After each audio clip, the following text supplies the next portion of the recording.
Welcome to कुंडली ज्ञान। जय माँ काली जय माँ तारा, आप सबका भला हो।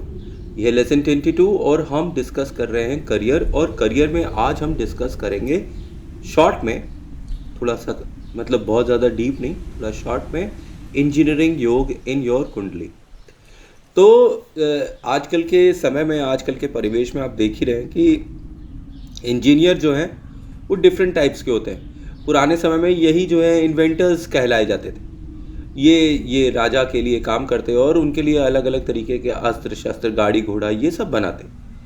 तो वो उस समय इन्वेंटर्स थे।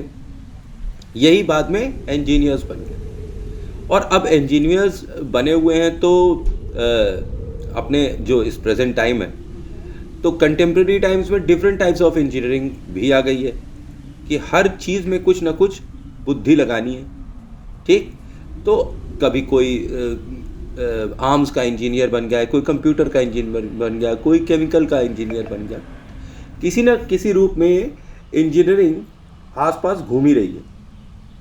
तो इंफॉर्मेशन साइंस की इंजीनियरिंग जैसे, इलेक्ट्रॉनिक्स एंड कम्युनिकेशन की इंजीनियरिंग जैसे, मैकेनिकल इंजीनियरिंग जैसे, केमिकल इंजीनियरिंग जैसे, इलेक्ट्रिकल एंड इलेक्ट्रॉनिक इंजीनियरिंग जैसे, अब सिविल इंजीनियरिंग जैसे, ठीक है, aerospace engineering, aeronautical engineering, motor vehicle engineering, biotechnology engineering, ये सब चीज़ें दिखाई पड़ती हैं, ठीक है, अपने आसपास। तो हम समझे कैसे कि कोई भी नेटिव जो है वो इंजीनियर बनेगा कि नहीं बनेगा।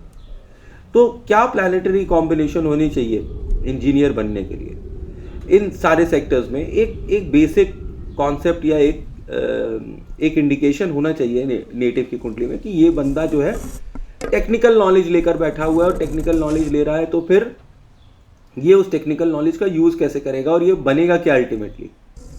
और डिफरेंट कॉम्बिनेशंस हैं और different combinations different types of engineer बनाते हैं। अब अगर आप समझें कि आप कंप्यूटर इंजीनियर, तो यहाँ पर मैं आपको बताऊं कि जो इंजीनियर होता है ना, वो सूर्य और मंगल होता है।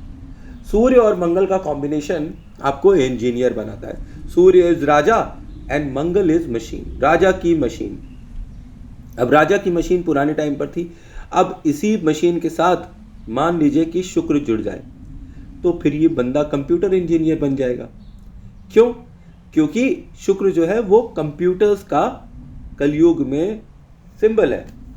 शुक्र कंप्यूटर्स का कैसे कलयुग में सिंबल है कि कंप्यूटर्स का शुक्र, मतलब शुक्र के काम से इंजीनियर, तो कंप्यूटर का काम शुक्र और सूर्य और मंगल इंजीनियर। तो कंप्यूटर का काम यहाँ पर ज़्यादातर का करता दिखाई पड़ता है। मैंने कई कुंडलीज में देखा है कि जब भी सूर्य मंगल और शुक्र मिलते हैं ना और प्रोफेशन हाउस से किसी न किसी रूप में संबंध बनाने लगते हैं, तो फिर ये आपको कंप्यूटर की लाइन में भेज देता है, कंप्यूटर इंजीनियर बना देता है।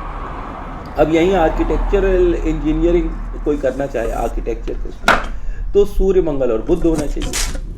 मतलब कि राजा की मशीन क्या करती है? बिजनेस करती है, कुछ बनाती है। ठीक, आर्किटेक्चर इंजीनियरिंग के लिए सूर्य मंगल और बुध। और मरकरी ये जो प्लैनेट होता है ना, ये स्कल्पचर्स का प्लैनेट होता है। ये बात याद रखिए कि ये स्कल्पचर्स का प्लैनेट, कार्विंग्स का प्लैनेट, ठीक है, कुछ क्रिएशन का प्लैनेट होता है। रीजनिंग और कैलकुलेशन भी ये बहुत करता है प्लैनेट। तो इसलिए जब आप रीजनिंग करेंगे, कैलकुलेशन करेंगे, तभी तो आप कुछ बना पाएंगे। कुछ छोटा बनाएंगे, कुछ बड़ा बनाएंगे, पर कोई ना कोई मेजरमेंट से बनाएंगे। तो सूर्य मंगल और बुध की युति आपको आर्किटेक्चरल इंजीनियरिंग में आगे भेजती है। अब यही मान लीजिए कि सूर्य और मंगल ही बैठे हुए हैं। ठीक, अब सूर्य मंगल बैठे हुए हैं और कहाँ बैठ गए हैं या कहाँ दृष्टि मार रहे हैं? मंगल के घरों को दृष्टि मार रहे हैं। ठीक, तो जब मंगल के घरों पे इसकी दृष्टि पड़ने लगेगी सूर्य मंगल की, तो फिर ये जातक जो है सिविल इंजीनियरिंग कर सकता है, क्योंकि मंगल क्या है? भूमि है। सिविल इंजीनियरिंग भी कर सकता है। अब यहाँ पे मार्स जो है सिविल इंजीनियरिंग के अलावा इलेक्ट्रिकल इंजीनियरिंग का भी सिंबल है। ठीक, मतलब कोई भी विद्युत, क्योंकि मार्स क्या है? तेजी। तो जातक जो है अगर सूर्य मंगल लेकर बैठा हुआ है और इसके बाद किसी मंगल के घर पर दृष्टि कर रहा है, तो आप समझिए बहुत ज़्यादा चांस है कि ये बंदा जो है वो सिविल इंजीनियर होगा बिकॉज ऑफ द लैंड, और इलेक्ट्रिकल इंजीनियर हो सकता है बिकॉज ऑफ तेज शक्ति ऑफ मंगल।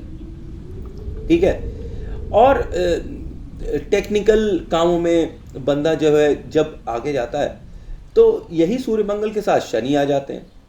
तो शनि यहाँ पर जब बैठते हैं ना तो इनको किसी न किसी तरीके की खोजी प्रवृत्ति दे देते हैं।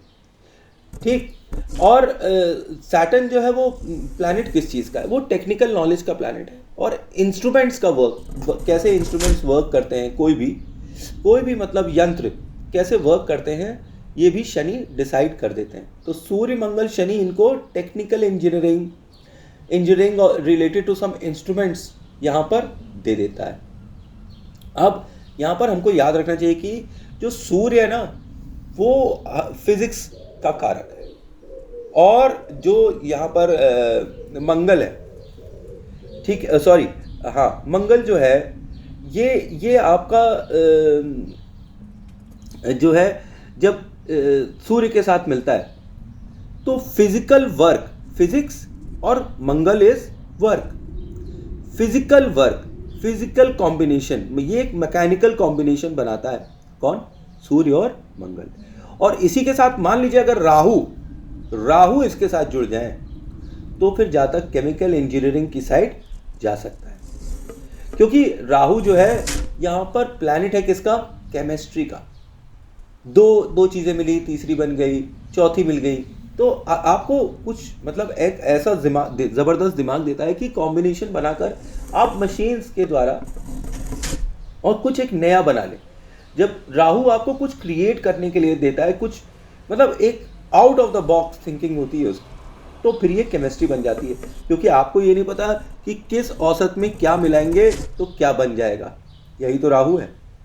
और फिर यहाँ पर हम बोल सकते हैं कि सूर्य मंगल राहु जब कभी मिल रहे हों तो ये जातक को, नेटिव को केमिस्ट्री से रिलेटेड काम दे सकता है, मतलब इसे केमिकल इंजीनियर भी बना सकता है।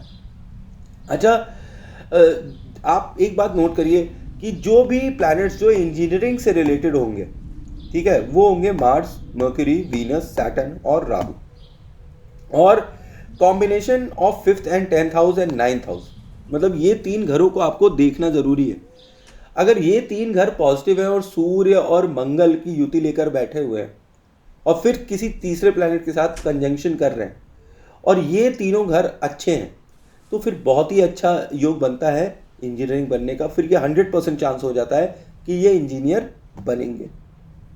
अच्छा, यहाँ पर मैं आपको एक चीज़ फिर से रिवाइज करा दूं कि हाउस नंबर 5 जो है वो सूर्य का हाउस है, बुध का हॉबी का हाउस है, शौक है आपका, स्टडी है। और हाउस नंबर 10 जो है वो शनि है, प्रोफेशन है, ठीक है। और हाउस नंबर 9 जो है वो गुरु है, ज्ञान है, नॉलेज है, और प्लस धन है, अर्निंग्स है। आपके पास जो फिक्स्ड धन आने वाला है वो किस सोर्स से, आपकी ज्ञान की सोर्स से, कौन से ज्ञान से आपको पैसा मिलने वाला है, ये बताता है 9th हाउस। तो अब आप समझ सकते हैं कि सूर्य और मंगल जहाँ है वहाँ इंजीनियर साहब आ गए, और आपको 5th, 10th और 9th हाउस को चेक करना होगा कि ये युतियाँ क्या यहाँ बन रही हैं और ये पॉजिटिव एस्पेक्ट्स में बन रही हैं, तब फिर इंजीनियर बनना यहाँ पर 100% तय हो जाता है। तो थैंक्स फॉर वॉचिंग। जय मां काली, जय मां तारा, आप सबका भला हो। ये था मेरा सूक्ष्म विश्लेषण। आई होप आपको मेरी इन्फॉर्मेशन अच्छी लग रही होगी।